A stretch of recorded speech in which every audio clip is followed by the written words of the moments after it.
रहता है स्टूडेंट्स के बीच में कि पीटी की तैयारी पहले करें या मेंस की तैयारी शुरू करें पहले, दोनों साथ साथ करें या अलग अलग करें। ये कंफ्यूजन बहुत ज्यादा होता है। आपको क्या लगता है? एक्चुअली पूरा जो सिलेबस हम देखेंगे, पीटी हो या मेंस हो, काफी ओवरलैपिंग है।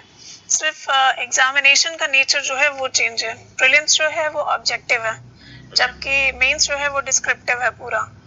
तो अगर हम पूरा सिलेबस पढ़ लेते हैं, चाहे वो प्रीलिम्स का हो, मेंस का हो, मेंस का ही पढ़ लें, तो अगर बच्चे ने पूरा सिलेबस पढ़ लिया तो प्रीलिम्स में उसे उतनी तकलीफ नहीं होती है। कुछ ऐसे सब्जेक्ट हैं जैसे कि इकोलॉजी हो गया, जो काफी फैक्चुअल पूछे जाते हैं एग्जाम में, प्रीलिम्स में।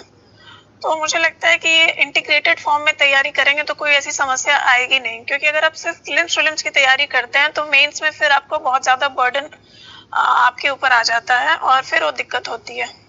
पीटी के लिए स्पेशली कोई स्ट्रेटजी बनानी होती है या मेंस की पढ़ाई करते करते ही पीटी अपने आप तैयार होते जाता है, ऐसा कुछ है?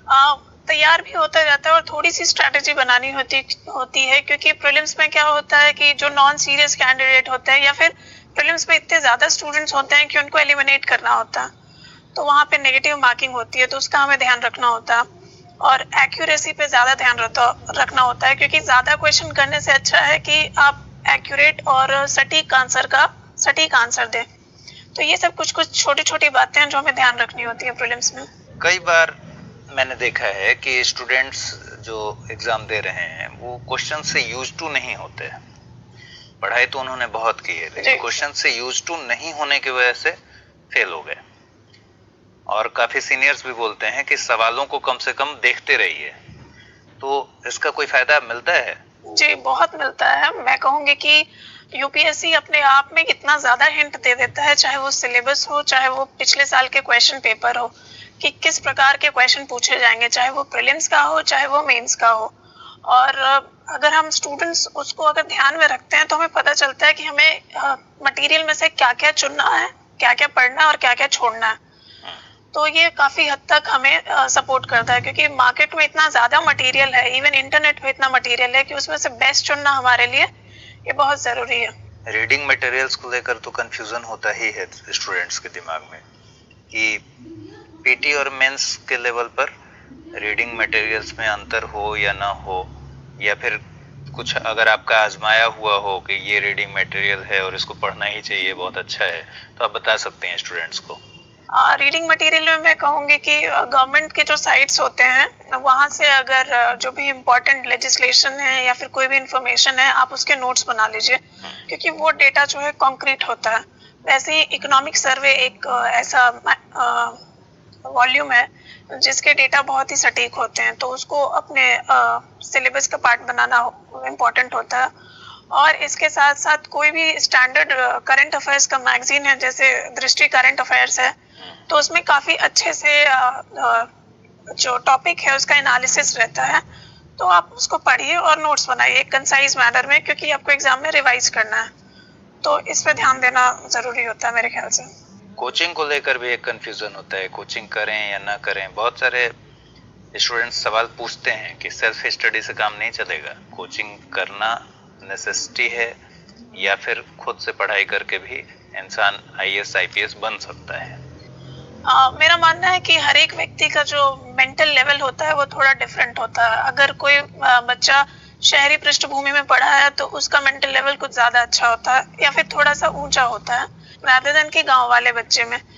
तो लेकिन अगर सही गाइडेंस हो, जो कि आजकल बड़े आसानी से इंटरनेट पे अवेलेबल है, तो जरूरी नहीं है कि कोचिंग मैंडेटरी हो जाती है, क्योंकि कोचिंग भी एक गाइडेंस ही प्रोवाइड करती है। बाकी लास्ट में तो आपको सेल्फ स्टडी ही करना होता है।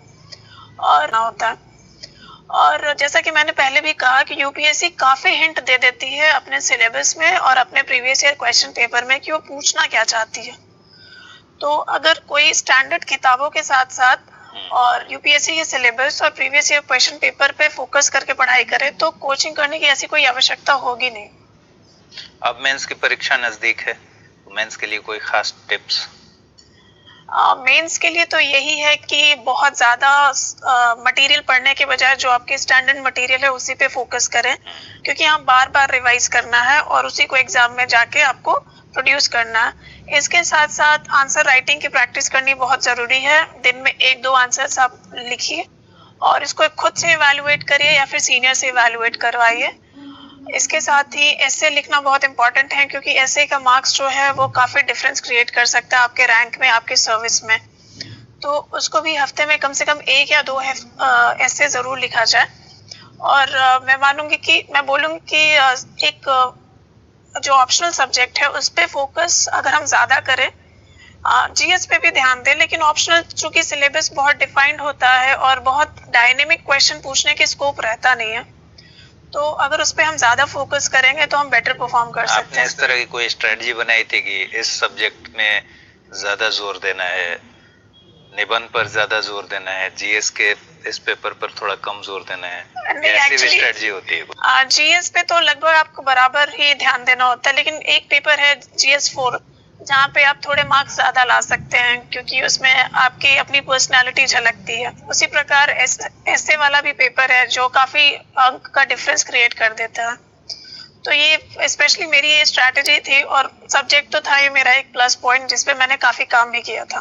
अमूमन लोग समझते हैं कि आईएएस और आईपीएस 17-18 घंटे तो पढ़ते ही होंगे। हम जो हमारे समाज का ढांचा है उसमें ये बात खूब चलती है कि अरे वो आईएएस बन गया, 18 घंटा तो पढ़ता ही होगा।